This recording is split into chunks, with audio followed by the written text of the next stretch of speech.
Hello my dear class 12th students, welcome back to maths classes. तो आज हम नई सीरीज स्टार्ट करने जा रहे हैं। ये हिस्ट्री के अरिहंत के सैम्पल पेपर्स हैं। ठीक है, क्लास 12th हिस्ट्री के हैं। जैसे कि मैं पॉलिटिकल साइंस की करा रही थी, 4 सैम्पल पेपर मैंने करवा दिए हैं। तो अभी हम स्टार्ट करेंगे, पैरेलल में चलेंगे। थोड़ा सा हिस्ट्री भी स्टार्ट कर देते हैं क्योंकि कुछ बच्चों की डिमांड है हिस्ट्री के भी सैम्पल पेपर लेकर आओ। ठीक है, तो स्टार्ट करते हैं इसके एमसीक्यू सेक्शन से। इसमें एमसीक्यू ज़्यादा होते हैं स्टूडेंट्स, तो यहाँ पे डिस्कस कर लेते हैं। पहला है, consider the following statement regarding revolt of 1857 and choose the correct option. तो 1857 के रिवॉल्ट से रिलेटेड यहाँ पे पूछा गया है, आपको बताना है करेक्ट ऑप्शंस क्या थे। पहला है, religious division between Hindus and Muslims were hardly noticeable. क्या हिंदूज और मुस्लिम्स के डिविजन्स देखे गए थे? ये बहुत कम थे क्योंकि उस समय पे हिंदू मुस्लिम भाई भाई बन के रहते थे। ठीक है, उसके बाद नेक्स्ट है, Mughal emperor Bahadur Shah was declared as the leader of revolt. ये सही है, बहादुर शाह जो है वो इस रिवॉल्ट को हेड करते हैं, मतलब लीड करते हैं। And annexation of Awadh was an important reason for the revolt. ये भी है, अवध का एनेक्सेशन हो चुका था, उसके बाद ये रिवॉल्ट स्टार्ट हुआ था। There was no participation of common people. क्या ऐसा है कि पार्टिसिपेशन नहीं था कॉमन पीपल का? तो ये भी गलत है, था पार्टिसिपेशन कॉमन पीपल का था। ठीक है, तो इसीलिए यहाँ पे जो आपका करेक्ट ऑप्शन है ना, वो कौन से हो जाएंगे? फर्स्ट वाला, सेकंड वाला एंड थर्ड वाला। यहाँ पे ये वाला जो है ये गलत है। ठीक है, तो यहाँ पे ऑप्शन जो है हमारा कौन सा सही हो जाएगा? First, second and third. ठीक है, डी। उसके बाद सेकंड क्वेश्चन है, the Indians who were involve in the excavation of Harappa and Mohenjodaro were. तो यहाँ पे एक्सकवेशन जो है ये किसने करवाया था, इसके बारे में पूछ रहा है। तो हड़प्पा का एक्सकवेशन हुआ था दयाराम साहनी के द्वारा, एंड मोहनजोदारो का एक्सकवेशन हुआ था राखलदास बैनर्जी के द्वारा। तो answer B is correct. Then third question है, identify the name of the personality with the help of given information. तो यहाँ पे एक पर्सन की पर्सनालिटी दे रखी है, आपको जज करना है कौन है वो। He was one of the most famous ruler of early India. वो बहुत ही फेमस रूलर थे जिनको सम्राट के नाम से बोलते हैं। मैं आपको हिंट दे देती हूँ। ठीक है, he was the grandson of Chandragupta Maurya. वो चंद्रगुप्त मौर्य के ग्रैंडसन थे, यानी पोते थे उनके। नेक्स्ट है, ही कॉन्क्वर्ड कलिंगा। कलिंगा का युद्ध जो है इन्होंने जीता था। इसके बाद इनका हृदय परिवर्तन हो जाता है और ये मारकाट से बिल्कुल दूर हो जाते हैं। Then he tried to hold his empire together by the propagating धम्मा। उन्होंने बुद्धिज्म में एक नई थियरी दी थी जिसको धम्मा बोला जाता है। बुद्धिस्ट जो आपके गुरु थे गौतम बुद्धा, तो उनकी जो स्पीचेस थे या उनके जो दिए हुए प्रवचन थे या उनके मैसेजेस जो थे, उनको धम्मा के रूप में यहाँ पे अशोका जो है इंट्रोड्यूस करते हैं वर्ल्ड में। ठीक है ना, तो ये कौन है? ये आपके अशोका है। मैंने वैसे पहले ही बता दिया आपको, answer B is correct. Then fourth question है, according to Manusmriti which among the following is not one of the means for man to acquire wealth. तो मनुस्मृति के हिसाब से यहाँ पे ऐसी कौन सी चीज नहीं है जहाँ पे जो मैन है वो वेल्थ को एक्वायर नहीं कर सकते। वेल्थ मतलब आपकी प्रॉपर्टी वगैरह, उसको एक्वायर करने के लिए आपको क्या क्या कंडीशंस चाहिए? तो पहला है इनहेरिटेंस, भैया जो पूर्वजों से मिलती आ रही है उसके हिसाब से। दूसरा जो है, मैन कैसे एक्वायर्ड कर सकता है? कॉन्क्वेस्ट करके, जीत हासिल करके। तीसरा है इन्वेस्टमेंट करके। यहाँ पे टोकन ऑफ अफेक्शन नहीं होगा, ऑप्शन बी जो है वो इसका आंसर हो जाएगा। देन फिफ्थ क्वेश्चन देखेंगे, which one of the following description of the constituent assembly committee and their presidents incorrectly match. तो आपको ना इधर दे रखे कमिटी और इसके प्रेसिडेंट, तो आपको करेक्ट वाला बता रहा है कौन सा सही है। तो ड्राफ्टिंग कमेटी के हेड कौन थे? राजेंद्र प्रसाद। ये तो वैसे ही गलत हो गया, राजेंद्र प्रसाद नहीं थे, बी आर अम्बेडकर थे। यूनियन कॉन्स्टिट्यूशन कमेटी, इसके वल्लभ भाई पटेल नहीं थे। वल्लभ भाई पटेल जो है वो होम मिनिस्टर थे। ठीक है, फंडामेंटल राइट सब कमेटी, ये सही है, जेबी कृपलानी के अंडर में फंडामेंटल राइट सब कमेटी जो है इसका गठन हुआ था। तो answer C is correct. Then which among the following statement is correct about the religious practices of the Harappan civilization. तो रिलीजियस प्रैक्टिसेस बतानी है आपको हड़प्पन सिविलाइजेशन के अंदर। ठीक है, तो पहला होगा, नेचर वर्शिप वॉज इन वो। ये बिल्कुल सही है, ये नेचर की पूजा किया करते थे। देखो बाकी के जो हैं, female deities were not dominant, ऐसा कुछ नहीं था। No cult of mother goddess was found, temple structure, भाई वहां पे तो मिला था ना गॉडेस का जो फिगर है। टेम्पल स्ट्रक्चर्स वर अनअर्थ, तो ये सब गलत हो जाएंगे। यहाँ पे नेचर वर्शिप जो है उस समय प्रचलन में था इसका बहुत ज्यादा उस समय पर ट्रेंड था, तो यहाँ पे ये आंसर सही हो जाएगा। देन 7th, यहाँ पे लिस्ट दे रखी है, 2 लिस्ट आपको मैच करना है। 1921 में MS वर्क्स बिगेन एक्सकवेशन ऑफ हड़प्पा, ये इसके सामने बिल्कुल सही दे रखा है। Then 1925 excavation begins at Mohenjodaro, Rakhaldas Banerjee के अंडर में। Then 1955 SR Rao begins excavation at Lothal, Lothal जहाँ पे पोर्ट्स वगैरह हुआ करते थे हड़प्पन सिविलाइजेशन के। एंड 1986 में अमेरिका की जो टीम है वो भी एक्सकवेशन स्टार्ट करती है हड़प्पा के अंदर, ठीक है ना।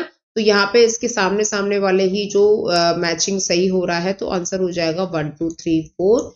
8th क्वेश्चन देखेंगे, which two system of thought grew during the 6th century BCE। तो 6th सेंचुरी BCE में किसके जो थॉट्स थे उस समय पे बहुत ज्यादा प्रेवलेंट थे, तो यहाँ पे भाई आंसर हो जाएगा बुद्धिज्म एंड जैनिज्म, ठीक है। तो ये एक तरीके से रिफॉर्मेशन लेकर आए थे रिलीजियस चीजों में, कल्चर में। तो बुद्धिस्ट और जैनिज्म जो है ये पैरेलल में चलते हैं, गौतम बुद्धा एंड ये आपके महावीर जैन, ठीक है। 9th क्वेश्चन देखेंगे, arrange the following in the chronological order. तो आपको इसको क्रोनोलॉजिकल ऑर्डर में लगाना है स्टूडेंट। तो पहला है इसमें, हुमायूं रीगेन्स लॉस्ट टेरिटरीज। तो रीगेन्स मतलब दोबारा से उन्होंने कैसे अपनी टेरिटरीज को, जो लॉस्ट टेरिटरीज थी उनको रीगेन्स किया था। इसका जो टाइम आएगा ना स्टूडेंट्स, वो शेरशाह सूरी के मरने के बाद आएगा, यानी आप 1553-54 समथिंग आप समझ लीजिए इसको। और हुमायूं को डिफीट कब किया था शेरशाह ने, मतलब उनको हराया कब था शेरशाह ने, वो 1540 में हराया था, ठीक है। तो पहले ये घटना हुई थी, फिर ये घटना हुई थी, ठीक है। चलो आगे देख लेते हैं। Nadir Shah invades India and sacks Delhi.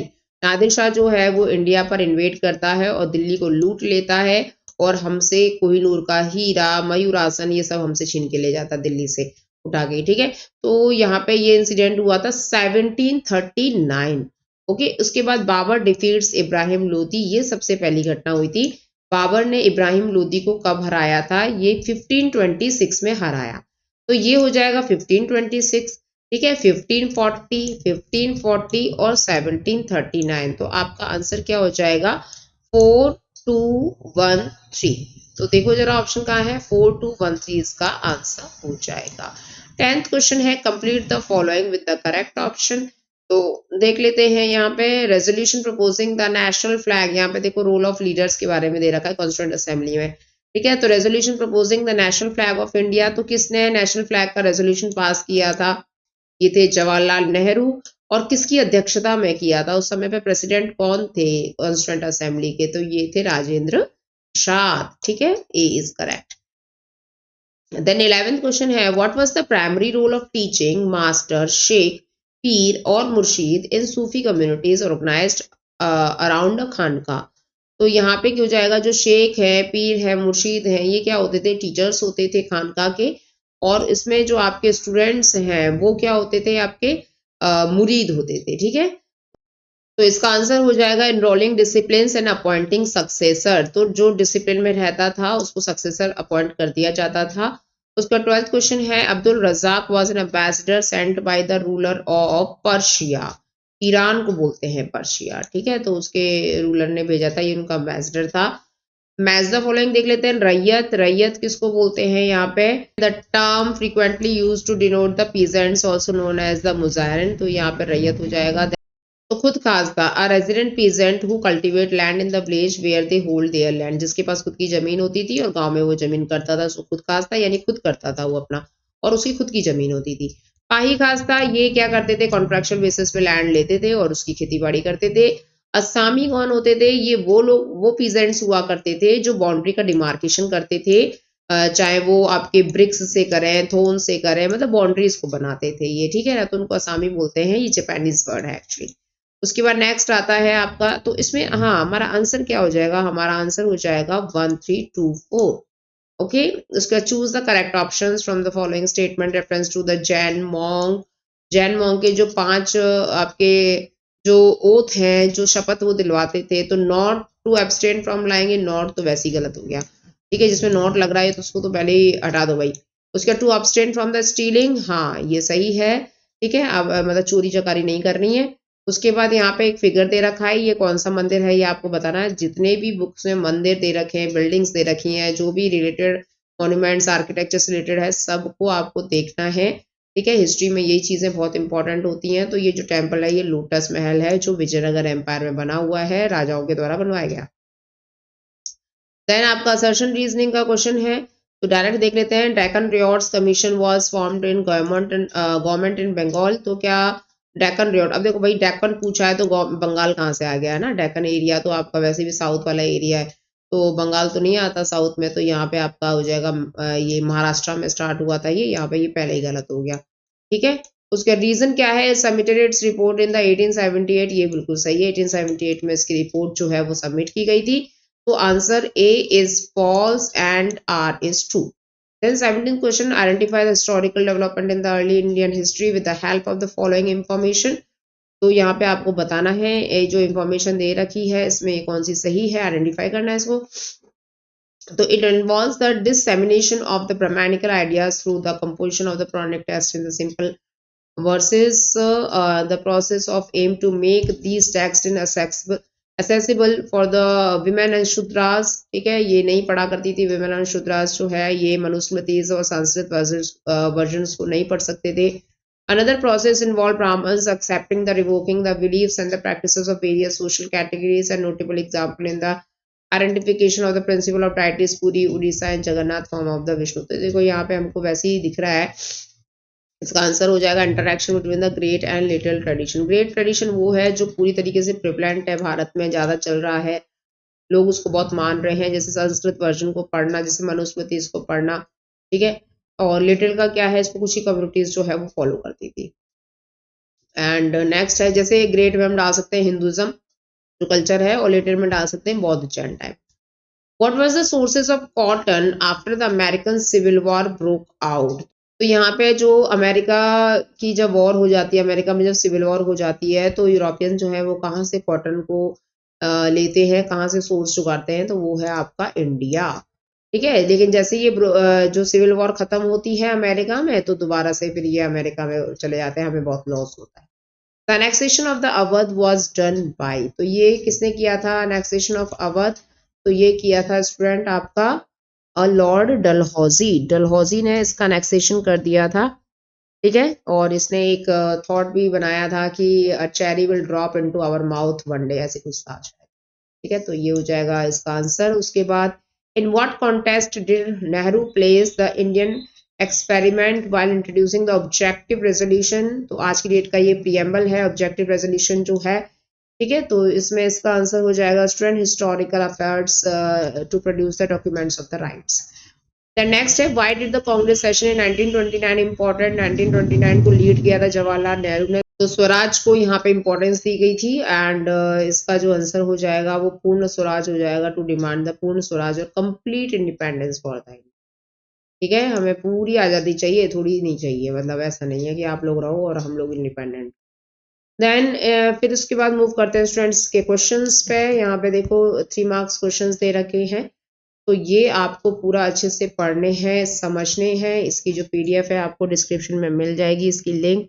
ठीक है, तो वहां से इसकी पीडीएफ को डाउनलोड कीजिए, इसके आंसर्स को लगाइए। नाथ, जोगीस एंड सिद्धार्थ से रिलेटेड यहाँ पे दे रखा है, ये क्या होते थे इनके बारे में बताना। भक्ति मूवमेंट से रिलेटेड ये क्वेश्चन है। उसके बाद नेक्स्ट क्वेश्चन क्या बोल रहा है, what impact did the disruption of the water supply have and daily life during the revolt. तो यहाँ पे क्या है, पानी की जो कमी हो गई थी उसके बारे में डालना है। And how did the availability of vegetables and other food items change during the revolt. यहाँ पे अब देखो रिवॉल्ट वगैरह चलते हैं तो इन सब चीज़ों की स्केर्सिटी तो वैसे ही होनी है, इसके बारे में आपको डाल देना है स्टूडेंट। ठीक है, ये थोड़े से मतलब बहुत डीप क्वेश्चन दे दिए हैं इस चैप्टर में से। उसके बाद आपको देखना है what was the role of Brahmins priest during the Vedic sacrifices. तो इनके क्या रोल रहते थे, देखो ब्राह्मण और प्रीस्ट वगैरह के तो रोल खैर आज भी रहते हैं, ऐसे ही पहले रहते थे। इनको बहुत ज्यादा माना जाता था, ये वैदिक टेक्स्ट वगैरह लिखते थे, है ना, वो सैक्रिफाइसेस करवाते थे। ठीक है, तो हवन वगैरह ये सब करवाते थे हमारी शांति के लिए ऐसे। उसके बाद list the raw materials required for the craft production of Harappan civilization and from where this might have been obtained. तो ये क्राफ्ट से रिलेटेड है, ये कहाँ से ऑब्टेन्ड किए जाते थे स्टूडेंट्स। तो देखो इसमें ना आपको देखना है कि जो शेल वगैरह मिलते थे ना वो नागेश्वर और बालाकोट से मिलते थे। जो लैपिस लाउज़ली जो ग्रीन ब्लू कलर का जो पत्थर होता है एकदम नीलम टाइप, वो शोरतुगई से मिलता था। जो कार्लेनियन पत्थर होता है ना, जो रेड कलर का मूंगा टाइप होता है, वो आपका भरूच से मिलता था। और जो स्टेटाइट पत्थर है वो आपका साउथ राजस्थान और गुजरात से मिलता था। ऐसे करके आप डाल देना, मतलब क्योंकि यहाँ पे ना पूरा का पूरा क्राफ्ट प्रोडक्शन की चीजें पूछी गई हैं। Then discuss the view of the Ibn Battuta on the Indian economy. तो इंडियन इकोनॉमी में इब्न बतूता का क्या रोल है। इब्न बतूता जो ये मोरक्को से आया था, इसको ट्रैवलिंग का बहुत ज़्यादा शौक था, ठीक है। तो इसने यहाँ पे डिस्क्राइब किया है भाई एशियन के जो इंटर एशियन नेटवर्क इसने जो स्टार्ट किए थे अपने ट्रेड के माध्यम से, है ना। और ये इसने क्या है, जो वेस्ट एशिया है और जो साउथ ईस्ट एशिया है, वहां से ये बहुत प्रॉफिट कमा के लेकर आया था आर्टिशंस के थ्रू, क्योंकि एक मर्चेंट टाइप का काम करता था, ठीक है। और यहाँ पे जब इसने देखा कि इंडिया में बहुत ज़्यादा डिमांड है कॉटन के कपड़ों की, मसलिन्स की, सिल्क की, तो ये सब यहाँ पे ट्रेड के माध्यम से प्रविष्ट करता है। उसके बाद और में देखेंगे the system of the communication in India.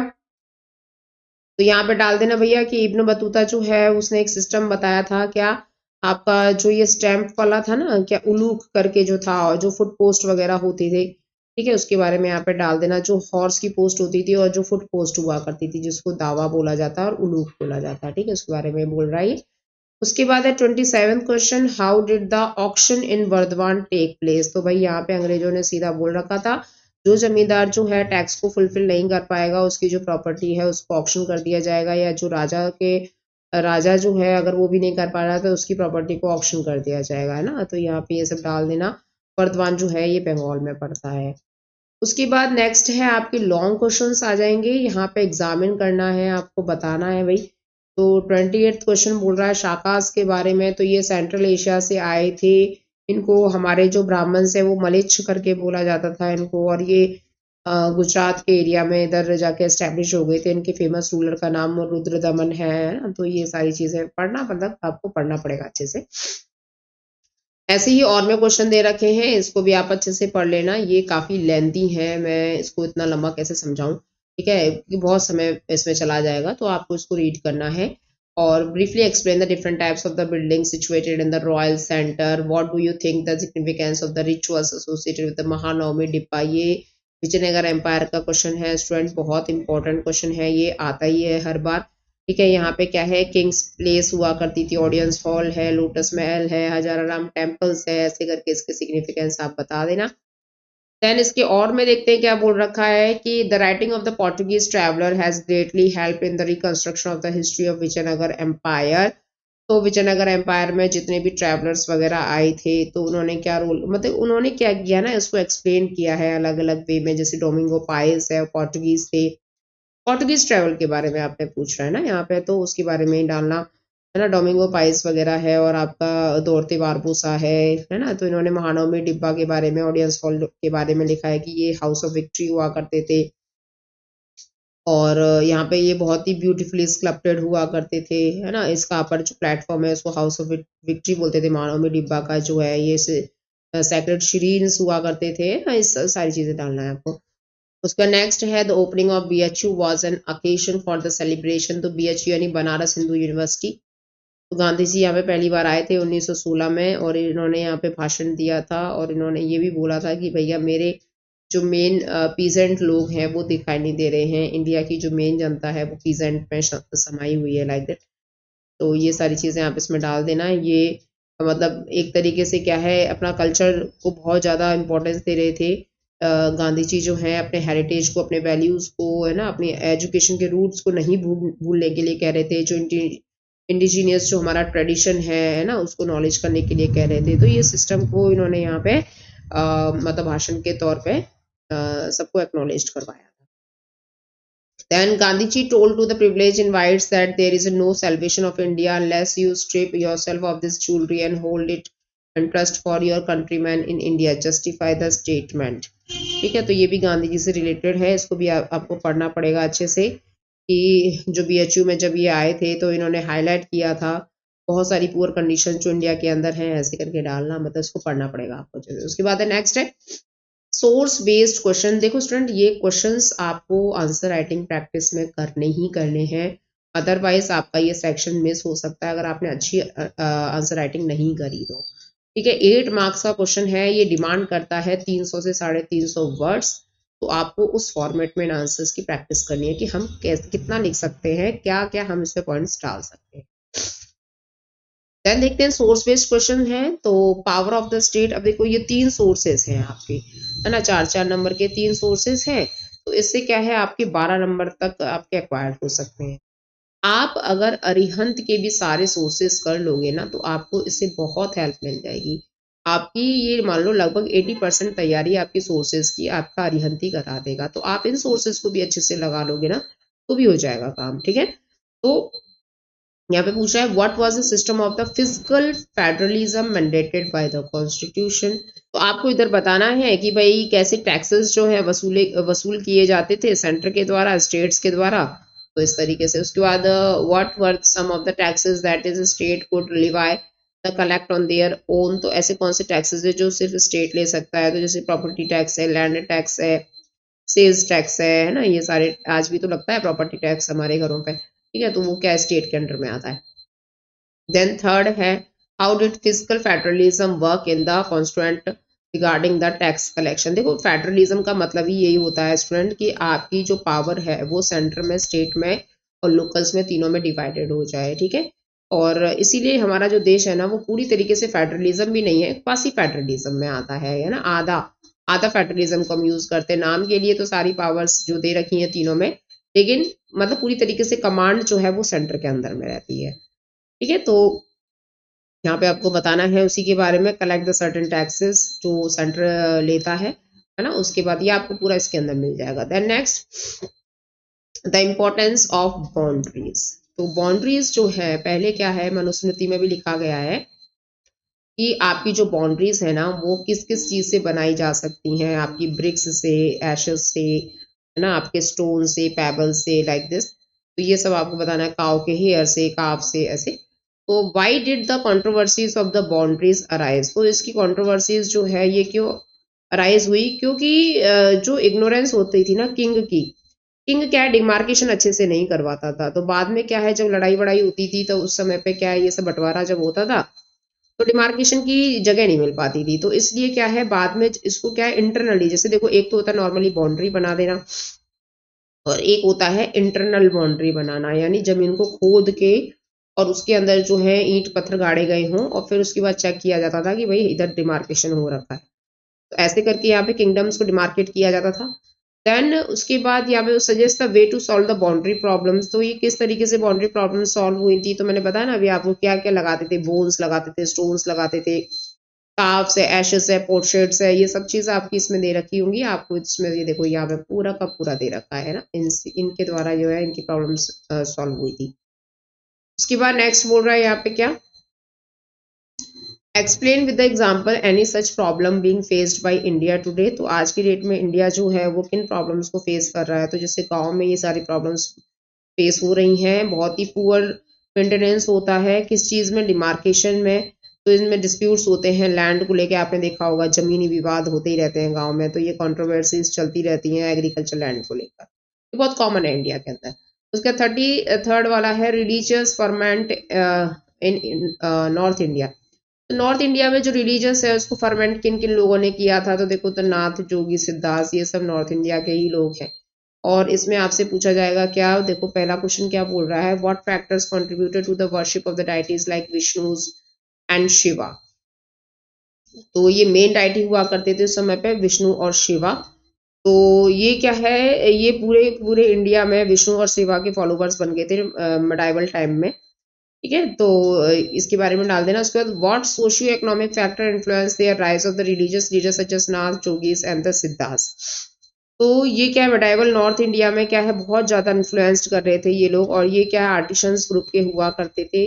इन्होंने ट्रेड को और मतलब उस एरियाज को बहुत ज्यादा अर्बनाइज्ड भी किया था, ठीक है। तो इनका बहुत रोल था रिलीजियस चीजों के माध्यम से। और ये लोग क्या है ना, ज्यादातर जैसे आपके जो प्रिस्ट होते हैं, ब्राह्मण्स होते हैं, इनमें ये बिलीव नहीं करते थे, ठीक है। ये बिल्कुल मस्त एकदम तरीके से होते थे, नाथ, जोगी, मदारी भी बोलते हैं इनको, सिद्धास भी बोलते हैं ऐसे। उसके बाद नेक्स्ट है what position were held by the Brahmins in the medieval north India. तो ब्राह्मण्स की क्या पोजीशन रह गई थी यहाँ पे, तो इनकी भी पोजीशन थी कि बस इनको रिचुअल्स परफॉर्म करने हैं और मेंटेन करना है ब्राह्मण ऑर्थोडॉक्सी में। मतलब पंडित है तो प्रॉपर पंडित गिरी को अच्छे से फॉलो करना है, लाइक दैट, ठीक है। चलो खैर आगे देखते हैं। 34th वाला है, on the given political map of India locate the, ये यहाँ पे मैप के बारे में बोल रहा है। ओके, तो आपको बताना है भैया बनावली जो है ये कहाँ पे लोकेटेड है। तो बनावली है हरियाणा में। ओके, ये हरियाणा कहाँ है, यहाँ पे देखो ये पंजाब हो गया, ये हरियाणा हो गया, तो बनावली यहाँ पे आप लोकेट कर दें। उसके बाद नेक्स्ट है आपका अजंता केव्स, ये तो महाराष्ट्र में है। ओके, तो महाराष्ट्र में आप अजंता केव्स जो है इसको मार्क कर देना स्टूडेंट्स, यहाँ पे समथिंग इधर कहीं कर देना, इधर ये वाला एरिया। उसके बाद नेक्स्ट बोल रहा है क्या, चौरी चौरा इंसिडेंट और सॉल्ट सत्याग्रह। तो चौरी चौरा जो है ये यूपी के अंदर एक गांव है, एक एरिया है, ठीक है। तो अब इसका नाम बदल चुका है। आप मुझे बताओ कमेंट सेक्शन में चौरी चौरा का नाम जो है योगी जी ने क्या रख दिया है। देन उसके बाद है नेक्स्ट, आपको यहाँ पे 2 ऑलरेडी मार्किंग दे रखी हैं, तो आपको बताना है ये एरियाज कौन से हैं। देखो ये छोटा सा जो एरिया है यहाँ पे जो दे रखा है ये तो दिल्ली है। ओके, उसके बाद यहाँ पे जो दूसरा वाला एरिया दे रखा है ये है आपका आगरा। और ये किससे रिलेटेड में पूछा गया है, मुगल रूलर बाबर के समय पे, तो दिल्ली और आगरा। मतलब इनकी जो प्रीवियस कैपिटल हुआ करती थी ना वो आगरा हुआ करती थी, और बाद में फिर इन्होंने मुगलों ने क्या किया, दिल्ली को अपनी कैपिटल बना। ठीक है, तो यहाँ पे स्टूडेंट्स होता है हमारा ये सैम्पल पेपर कंप्लीट। और इसकी जो पूरी पीडीएफ है आपको विद आंसर्स है ना, क्वेश्चन के साथ आंसर्स भी, ये सारी आपको मेरे टेलीग्राम चैनल पे मिल जाएगी। डाउनलोड करो अच्छे से और आंसर्स लगाओ, एमसीक्यू लगाओ, सोर्सेज बेस्ड की अच्छे से तैयारी करो। एक एक सैम्पल पेपर को अच्छे से आपको तैयार करना है। 15 सैम्पल पेपर है, मैं सारे के सारे आपको इसी वे में इंट्रोड्यूस करूंगी, क्योंकि देखो सारे के सारे आंसर्स जो है मैं उनको एक्सप्लेन करूंगी तो वीडियो जो है 1.5 घंटे की हो जाएगी, आप बोर हो जाओगे। आपको खुद ही पढ़ के उसकी प्रैक्टिस करनी है। ओके, तो अगर वीडियो पसंद आए तो वीडियो को लाइक कर देना, अपने फ्रेंड्स को शेयर कर देना, और जिन बच्चों ने भी इसको सब्सक्राइब नहीं किया है सब्सक्राइब कर लो भाई। ठीक है, तो स्टूडेंट मिलेंगे नेक्स्ट वीडियो में। और अगर आपको किसी और सब्जेक्ट की, जैसे ह्यूमैनिटी से रिलेटेड आपकी history, political science, geography, economics, किसी की भी अगर आपको सैम्पल पेपर रिक्वायर्ड है तो आप मुझे कमेंट बॉक्स में बताना, मैं उसको जल्दी प्रोवाइड करवाऊंगी। ठीक है, चलो मिलेंगे नेक्स्ट वीडियो में, तब तक के लिए अपना ध्यान रखो और पढ़ते रहो। बाय।